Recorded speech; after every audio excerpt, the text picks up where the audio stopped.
नमस्कार दोस्तों, स्वागत है आपका आज के मुख्य समाचार में। लेकिन खबर में आगे बढ़ने से पहले अगर आप भी प्रधानमंत्री मोदी के साथ हैं और अगर आपको भी ऐसा लगता है कि मोदी है तो मुमकिन है, तो आप अभी इस वीडियो को लाइक कीजिए और इस लाल बटन को दबाकर चैनल को फ्री में सब्सक्राइब करके घंटी बजाइए। रुख करते हैं पहले खबर की तरफ। पीएम की मुख्यमंत्रियों संग चर्चा, 2 राज्यों को छोड़कर अन्य सभी ने लॉकडाउन हटाने का दिया सुझाव। जी हां दोस्तों, कोरोना संकट के बीच प्रधानमंत्री नरेंद्र मोदी ने वीडियो कॉन्फ्रेंसिंग के जरिए से एक बार फिर से मुख्यमंत्रियों के साथ लॉकडाउन को लेकर चर्चा की। इस दौरान हिमाचल और मेघालय को छोड़कर सभी राज्यों ने लॉकडाउन को खत्म करने की सलाह दी। संक्रमण के चलते जारी लॉकडाउन के दौरान उनकी मुख्यमंत्रियों के साथ यह तीसरी वीडियो कॉन्फ्रेंसिंग है। बैठक में 3 मुद्दों पर चर्चा हुई है। 1, राज्यों में कोरोना संक्रमण की मौजूदा स्थिति और रोकथाम के लिए किए जा रहे प्रयास। दूसरे, 20 अप्रैल से गृह मंत्रालय द्वारा प्रदत्त छूटों के क्रियान्वयन पर राज्यों का फीडबैक। और तीसरे, 3 मई के बाद की रणनीति क्या हो। देश में कोरोना संकट की शुरुआत के बाद 22 मार्च से अब तक प्रधानमंत्री मोदी राज्यों के मुख्यमंत्रियों के साथ 4 बार वीडियो कॉन्फ्रेंसिंग के जरिए बैठक कर चुके हैं। बैठक में गृह मंत्री अमित शाह और स्वास्थ्य मंत्री डॉक्टर हर्षवर्धन के अलावा प्रधानमंत्री कार्यालय एवं अन्य संबद्ध मंत्रालयों के वरिष्ठ अधिकारियों ने शिरकत की। इसके अलावा दिल्ली के मुख्यमंत्री अरविंद केजरीवाल, उत्तर प्रदेश के मुख्यमंत्री योगी आदित्यनाथ, मध्य प्रदेश के मुख्यमंत्री शिवराज सिंह चौहान और केरल के मुख्यमंत्री पी विजयन सहित विभिन्न राज्यों के मुख्यमंत्रियों ने भी बैठक में हिस्सा लिया। रुख करते हैं अगली खबर की तरफ। लॉकडाउन, देश भर में फंसे लोगों के लिए सरकार चला सकती है स्पेशल ट्रेन, मुफ्त होगी यात्रा। जी हां दोस्तों, लॉकडाउन के बाद देश के अलग अलग हिस्सों में फंसे लोगों को उनके घर तक पहुंचाने की मांग तेजी से बढ़ रही है। राज्य सरकार के साथ ही स्थानीय सांसदों पर भी दबाव बढ़ रहा है। फंसे हुए लोगों को कैसे उनके घरों तक पहुंचाया जाए, इसकी संभावनाएं तलाशी जा रही है। ऐसे लोगों की संख्या लाखों में होने की वजह से रेलवे ही एकमात्र जरिया है जिसके माध्यम से यह किया जा सकता है। अगर केंद्र सरकार से हरी झंडी मिलती है तो कुछ विशेष रेलगाड़ियों को ग्रीन जोन में चलाया जा सकता है। हालांकि आधिकारिक तौर पर रेलवे ने इससे इनकार किया है, लेकिन माना जा रहा है कि अगर स्पेशल ट्रेन इनके लिए चलती है तो यह रास्ते में कभी नहीं रुकेगी। एक तय शहर के स्टेशन से चलेगी और वहीं रुकेगी जहां के लिए इसे नियत किया जाएगा। इससे कौन यात्रा करेगा, इसकी स्वीकृति राज्य सरकार की तरफ से ली जा सकेगी। यात्रा के लिए किसी तरह का शुल्क भी यात्रियों से नहीं वसूला जाएगा। कोरोना वायरस के फैलते हुए संक्रमण को ध्यान में रख ट्रेन ही नहीं, स्टेशन पर भी सोशल डिस्टेंसिंग का ख्याल रखा जाएगा। इसमें एक आइसोलेटेड कोच भी रहेगा जिसमें डॉक्टरों की टीम रहेगी। रुख करते हैं अगली खबर की तरफ। मुख्यमंत्रियों से बोले पीएम मोदी, लॉकडाउन का लाभ मिला, सामूहिक प्रयास का दिखा असर। जी हां दोस्तों, कोरोना वायरस महासंकट और लॉकडाउन को लेकर सोमवार को प्रधानमंत्री नरेंद्र मोदी ने मुख्यमंत्रियों से बात की। इस बैठक में प्रधानमंत्री नरेंद्र मोदी ने कहा कि हमारे सामूहिक प्रयासों का कुछ हद तक असर दिख रहा है। लॉकडाउन का भी प्रभाव पड़ा है जिसका हमें लाभ देखने को मिला है। लॉकडाउन पर आगे की रणनीति बनाने को लेकर बुलाई गई इस बैठक में प्रधानमंत्री नरेंद्र मोदी ने कहा कि मेरी सभी मुख्यमंत्रियों से निजी तौर पर बात होती रहती है, लेकिन सामूहिक तौर पर यह हमारा चौथा संवाद है। गौरतलब है कि 3 मई को लॉकडाउन की अवधि खत्म हो रही है। ऐसे में आगे की रणनीति क्या होगी, इस पर फैसला होना है। कई राज्यों में कोरोना वायरस के मामलों में तेजी आई है तो कुछ राज्य कोरोना वायरस से मुक्त भी हो गए हैं। बता दें कि इस बैठक में करीब 9 राज्यों के मुख्यमंत्रियों अपनी बात की और राज्यों को लेकर ग्राउंड रिपोर्ट पेश की। इनमें मेघालय, बिहार, गुजरात जैसे राज्यों के मुख्यमंत्री भी शामिल हुए। इस बैठक में केंद्रीय गृह मंत्री अमित शाह भी शामिल हुए, जिसमें उन्होंने राज्यों के मुख्यमंत्रियों से संवाद किया। गृह मंत्री ने कहा कि जिन राज्यों में लॉकडाउन का उल्लंघन हो रहा है उसे तुरंत रोकना चाहिए, क्योंकि कोरोना वायरस के खिलाफ ये लड़ाई लंबी है और हमें धैर्य रखना जरूरी है। रुख करते हैं अगली खबर की तरफ। पीएम मोदी के साथ मुख्यमंत्रियों की बैठक में गृह मंत्री अमित शाह बोले, लॉकडाउन का कड़ाई से हो पालन। जी हां दोस्तों, कोरोना वायरस लॉकडाउन को लेकर प्रधानमंत्री नरेंद्र मोदी और राज्यों के मुख्यमंत्रियों के बीच बैठक में गृह मंत्री अमित शाह ने राज्यों से लॉकडाउन का सख्ती से पालन कराने के लिए कहा है। गृह मंत्री शाह ने बैठक में कहा, जहां जहां लॉकडाउन भंग की घटनाएं हो रही हैं उन्हें तुरंत रोकने का प्रयास करें। उन्होंने कहा कि कोरोना से यह लड़ाई लंबी है, हमें धैर्य पूर्वक लड़ना है। लॉकडाउन का कड़ाई से पालन हो, हमने सावधानी पूर्वक व्यापार और उद्योग को कुछ छूट दी है। गृह मंत्री ने राज्यों से पीएम के जहान भी के मार्गदर्शन पर आगे बढ़ने को कहा है। इस दौरान आईसीएमआर के महानिदेशक ने एक प्रेजेंटेशन दिया। लॉकडाउन को लेकर रणनीति बनाने की दिशा में यह बैठक अहम मानी जा रही है। कोरोना संकट और लॉकडाउन के बीच प्रधानमंत्री मोदी ने सोमवार को चौथी बार मुख्यमंत्रियों के साथ बातचीत की। इस बैठक में लॉकडाउन को आगे बढ़ाने को लेकर समीक्षा किए जाने, लॉकडाउन खत्म होने के बाद की योजना और उसे चरणबद्ध तरीके से कैसे लागू किया जाए, इन विषयों पर चर्चा होने की उम्मीद है। बता दें कि 20 मार्च को हुई पहली बैठक में 8 राज्यों ने वायरस के नियंत्रण, चिकित्सा बुनियादी ढांचे के उन्नयन और स्थानीय स्वास्थ्य संसाधनों के परीक्षण पर अपने विचार रखे थे। इसके बाद 2 अप्रैल को दूसरी बैठक में लगभग 8 राज्यों ने लॉकडाउन के एग्जिट प्लान की रणनीति पर चर्चा की थी। वहीं 11 अप्रैल की तीसरी बैठक में कम से कम 13 मुख्यमंत्रियों ने लॉकडाउन को बढ़ाने के लिए कहा था।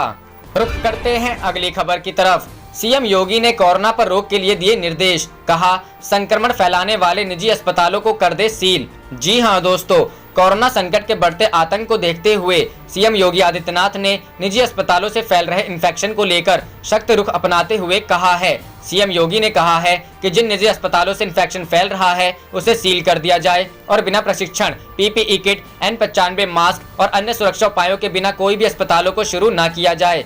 सीएम योगी आदित्यनाथ ने रविवार को अपने आवास पर बैठक के दौरान यह निर्देश दिए हैं। बैठक में सीएम योगी ने कहा कि मेडिकल अफसरों की डेडिकेटेड टीम कोरोना इलाज में लगे सभी स्वास्थ्य कर्मियों की नियमित निगरानी किया जाए। इसके अलावा पूल टेस्टिंग को बढ़ावा दें। पूल टेस्टिंग के माध्यम से अधिक सैंपल जांच किए जा सकते हैं। उन्होंने कहा कि बायोमेडिकल वेस्ट का डिस्पोजल भी मांगों के हिसाब से किया जाए। सीएम योगी आदित्यनाथ ने कहा कि लखनऊ सहित अन्य 19 जिलों जहां 3-3 नोडल अफसर बनाए गए हैं वहां सतर्कता की बहुत जरूरत है।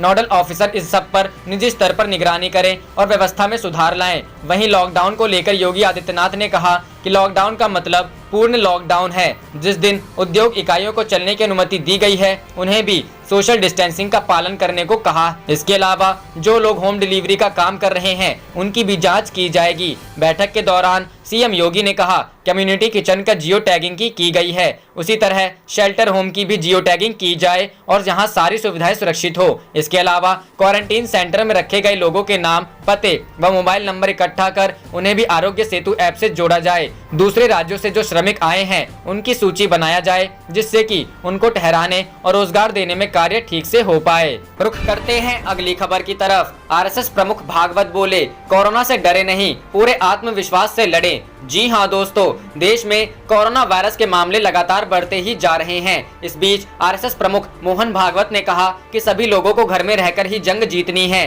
साथ ही कहा कि घर में रहकर लॉकडाउन और सोशल डिस्टेंसिंग का पालन करें। उन्होंने कहा कि घर में रहें और ईश्वर से प्रार्थना करें। मोहन भागवत ने कहा कि कार्यक्रम करना अपना कार्य नहीं है, कार्य अपना कार्यक्रम है। सेवा का काम आज बदल गया है, सब काम देख रहे हैं और हौसला बढ़ा रहे हैं। इस वक्त घर में ही रहकर प्रार्थना करें। अभी सबको घर में ही रहना होगा। सारी दुनिया कोरोना से जूझ रही है। कोरोना से घर में ही रहकर जंग जीतना है। ये हमारा समाज है, ये हमारा देश है, इसीलिए काम कर रहे हैं। कुछ बातें सभी के लिए स्पष्ट है, नई बीमारी है इसलिए सब कुछ पता नहीं है। ऐसे में अनुमति लेकर सावधानी बरतकर काम करें। थकना नहीं चाहिए, प्रयास करते रहना चाहिए। मोहन भागवत ने कहा कि हम मनुष्य से भेद नहीं करते हैं। हमारी कोशिश है कि जरूरतमंदों तक मदद पहुंचे। प्रेम और अपनेपन के साथ काम करना होगा। इस संकट के वक्त में ठंडे दिमाग से सोचने की जरूरत है। इस संकट के वक्त में भारत ने दूसरे देशों की भी मदद कर रहा है। नुकसान उठाकर अमेरिका व अन्य देशों दवा भेजी गई है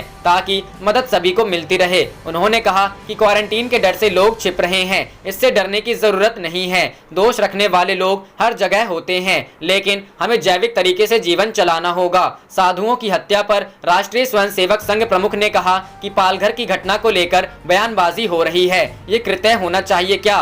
कानून व्यवस्था को हाथ में लेना चाहिए क्या? ऐसा जब होता है तो पुलिस को क्या करना चाहिए? ये सारी बातें सोचने की बातें हैं। भागवत ने कहा कि संघ ने 30 जून तक सभी कार्यक्रम स्थगित कर दिया है। 130 करोड़ लोग अपने बंधु हैं, भारत के पुत्र हैं, इसलिए दिए जा रहे दिशा निर्देशों का पालन करना होगा। इस संकट से भविष्य में सीख लेने की जरूरत है। रुख करते हैं अगली खबर की तरफ। सीजेआई ने कहा कि कोरोना जैसे हालात से निपटना सरकार का काम, अदालत को हस्तक्षेप नहीं करना चाहिए। जी हां दोस्तों, देश के मुख्य न्यायाधीश जस्टिस एस.ए. बोबडे ने कहा है कि कोरोना या ऐसी किसी आपदा से निपटना सरकार का काम है, क्योंकि सरकार के पास पैसा, काम करने वाले लोग और जरूरी सामान मौजूद है। आपदा के वक्त सरकार के काम में अदालत को हस्तक्षेप नहीं करना चाहिए। जस्टिस बोबडे का ये बयान इसलिए आया क्योंकि सुप्रीम कोर्ट पर यह आरोप लग रहा है कि सर्वोच्च न्यायालय ने जनहित में दाखिल किसी भी याचिका पर सरकार को कोई निर्देश नहीं दिया। बता दें कि जस्टिस बोबडे ने ये बात एक अखबार को दिए इंटरव्यू में कही है। पिछले कुछ दिनों से कोरोना के मद्देनजर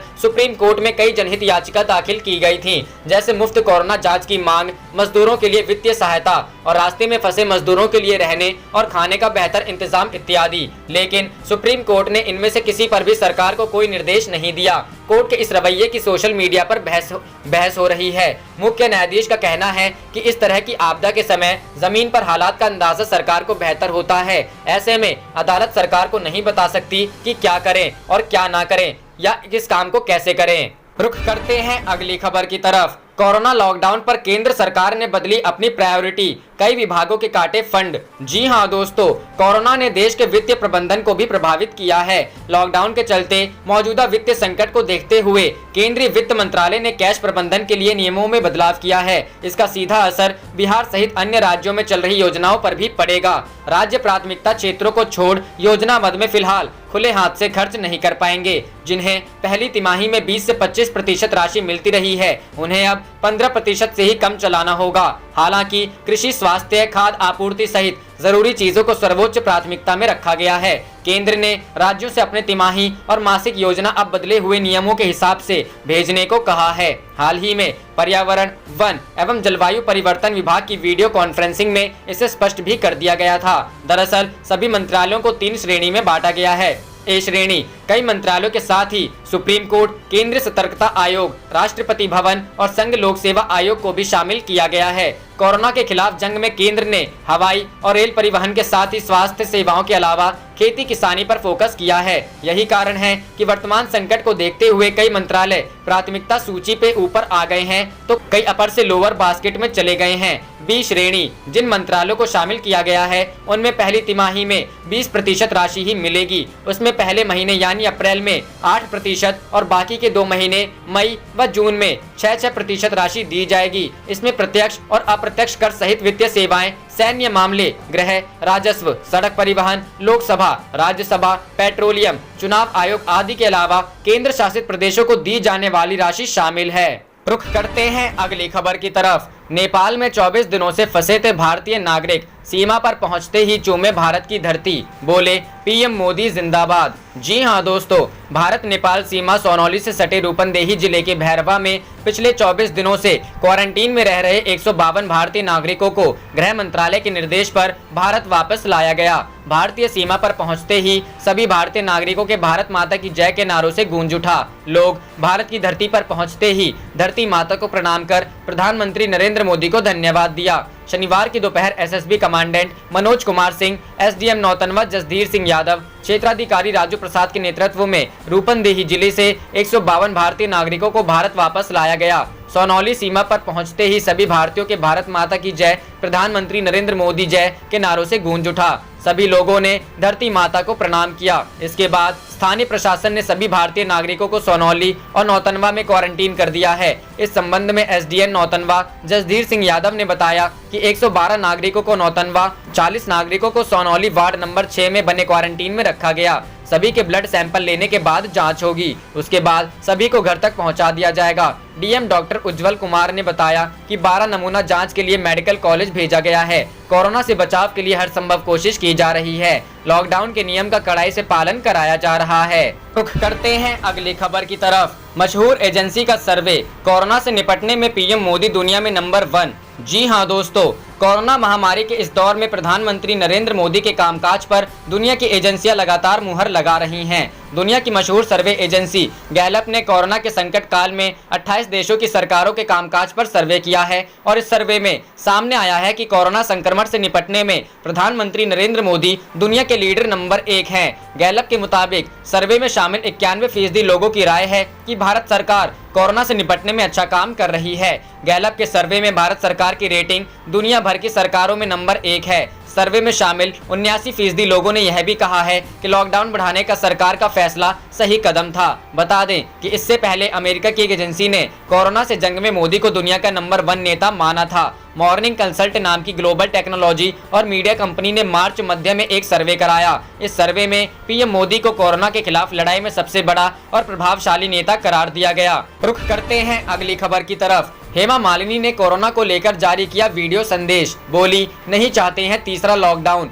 तो जी हां दोस्तों, देश में कोरोना वायरस के संक्रमण के बढ़ते मामलों को देखते हुए माना जा रहा है कि एक बार फिर भारत में लॉकडाउन की मियाद बढ़ सकती है। कोरोना संकट के बीच राजनेता से लेकर अभिनेता तक हर कोई लगातार लोगों को लॉकडाउन के नियमों का पालन करने की अपील कर रहा है। ऐसे में एक्ट्रेस और मथुरा से लोकसभा सांसद हेमा मालिनी ने भी एक वीडियो संदेश जारी किया है, जो कि सोशल मीडिया पर तेजी से वायरल हो रहा है। हेमा मालिनी ने एक वीडियो संदेश जारी कर लोगों से अपील की कि अगर वे चाहते हैं कि कोरोना वायरस को फैलने से रोकने के लिए लगाया गया लॉकडाउन जल्द ही खत्म हो, तो इससे संबंधित नियमों का सख्ती से पालन करें। इसके साथ ही उन्होंने कोरोना योद्धाओं, डॉक्टरों, नर्सों, स्वास्थ्य कर्मियों, पुलिस कर्मियों, सफाई कर्मियों और मीडिया कर्मियों पर हुए हिंसक हमलों की निंदा करते हुए उनके साथ हर संभव सहयोग करने की अपील भी की।